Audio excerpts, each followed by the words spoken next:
होली का दिन था। तो गुरुदेव का उस दिन सत्संग था और वहां पे वो आने वाले थे और बहुत सारे लोगों को हमने इकट्ठा किया था उनके लिए। तो चित्रा रॉय दीदी का सत्संग था, तो मुझे उनको असिस्ट करना था। मुझे वहां के जो लीडर्स थे और मेरी फ्रेंड थी, उन लोगों ने बोला कि तुम चित्रा दीदी का ध्यान रखना और उनके साथ ही रहना। तो मैं उनके साथ थी। तो अभी ये सत्संग का इम्पैक्ट कैसा, मतलब इतना गहरा था वो कि जब सत्संग स्टार्ट होने वाला था तब क्या हुआ कि गुरुदेव ने, मेरी फ्रेंड वहां पे उनके साथ ही थी, तो गुरुदेव ने मेरी फ्रेंड को बोला कि गणपति के भजन से स्टार्ट करने के लिए बोलना, हाँ एक बार बोला। तो मेरी फ्रेंड ने बोला हाँ गुरुदेव हम बता देंगे वहां। तो वहां से फोन आया कि गणपति के भजन से स्टार्ट करना है। तो हम लोगों ने पूरा स्टेज पे सब सेटिंग कर दिया था, तो सब सिंगर्स पता है ना आगे बैठ जाते हैं ऐसा। तो चित्रा जी ने बोला कि थोड़ा बोलना उनको कि चित्रा रॉय जी का सत्संग है तो लीड वही करेगी, स्टार्ट भी वही करेगी। तो मैंने उनको, जो बैठे थे उनको बोल दिया कि स्टार्ट वही करेंगे, लीड भी वही करेंगे। अभी सब स्टार्ट होने वाला था, वापस गुरुदेव ने फोन किया। तो मेरी फ्रेंड ने बताया कि ऐसे गुरुदेव बोल रहे कि गणपति के भजन से स्टार्ट करना है। तो फिर मैंने बोल दिया चित्रा जी को कि गणपति के भजन से स्टार्ट करना है। बोले ठीक है। वो आए, बैठे। वापस गुरुदेव ने बोला कि वहां पे सत्संग, गणपति का भजन स्टार्ट नहीं हुआ है। तो उन्होंने फोन किया मुझे, मतलब मेरी फ्रेंड के द्वारा फोन किया। तो मैंने बोला हाँ गुरुदेव। तो बोले कि चित्रा को बोलो हाँ गणपति के भजन से स्टार्ट करना है। तो मैंने बोला कि ओके गुरुदेव मैं बताती हूँ। वहां पे बहुत आवाज आ रही थी, सब साउंड का सेटिंग चल रहा था। तो फिर मैंने चित्रा दी को बताया कान में जाके कि ऐसा गुरुदेव का कॉल है और उन्होंने बोला है कि गणपति के भजन से स्टार्ट करना है। अभी तो मैंने इतना बोला, तब तो एक सिंगर ने आए थे वहां पे, उन्होंने ओम नमः शिवाय चालू कर दिया था। जब अभी तो जस्ट मैं बता रही हूँ, गुरुदेव नीचे आ चुके थे, तब उन्होंने कॉल करके बताया कि गणपति का भजन से स्टार्ट करना। अभी ओम नमः शिवाय से चालू हो गया। उसके बाद तो कुछ नहीं हुआ, वापस उनको स्टॉप कराया, वापस गणपति के भजन से स्टार्ट किया और फिर चला सत्संग। उसके बाद सत्संग में ना कुछ लोगों ने झगड़ा किया, मतलब कुछ ब्लेम कर रहे थे और नीचे से गुरुजी वॉक कर रहे थे तो झगड़ा कर रहे थे वो कि ऐसा है वैसा है सब। तो गुरुदेव ने बोला शांत हो जाओ, शांत हो जाओ। फिर भी वो बोल रहे हैं, बहुत बोल रहे हैं, फिर भी गुरुजी ने बोला शांत हो जाओ ऐसा।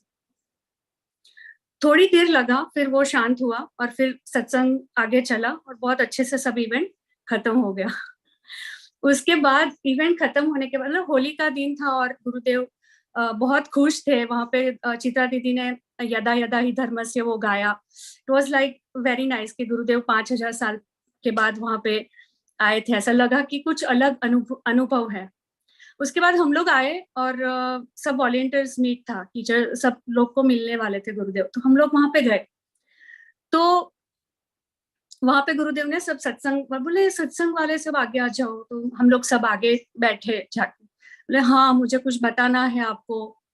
तो फिर गुरुदेव ने बताया कि आपको क्या लगता है कि सत्संग करने से क्या होता है। देखो ये वो लैपटॉप लाओ ना थोड़ा, जिसमें रिसर्च हुआ है वो सब फोटोग्राफ्स है। तो उन्होंने लैपटॉप मंगवाया और उसमें सब फोटोग्राफ्स थे, वो 1 बाय 1 शो कर रहे थे।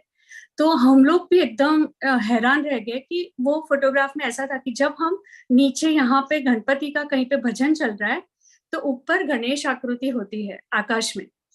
वो ऐसा रिसर्च हुआ था, वो पूरा फोटोग्राफी हुआ था। तो वो हमको दिखाया। फिर जब हम शिव का भजन गाते हैं तो वो शिव का शिवलिंग वहां पे आकाश में बना हुआ था। फिर हम लोग देवी का भजन गाते हैं तो वैसे देवी का आकृति उसमें था। तो ऐसे सब दिखाया उन्होंने प्रॉपर। बोले देखो अभी अगर आप यहाँ पे गाते हो और ब्रह्मांड पे उसका इतना असर है, तो आप सोचो आपके मन, परिवार, आसपास के लोगों पे कितना असर होता होगा। तो आप ये मत सोचो कि आप ये भजन गा रहे हो तो क्या होगा।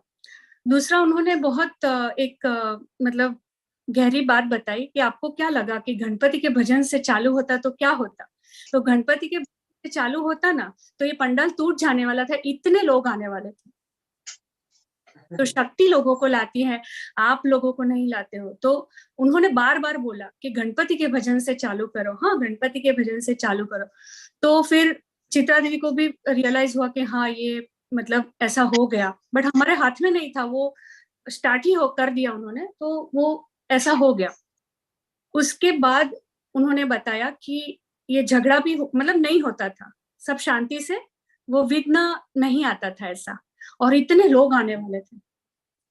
तो ये सुन के ना हम लोग सब ऐसे हैरान रह गए, जो भी वहाँ पे सिंगर्स थे, जो भी थे।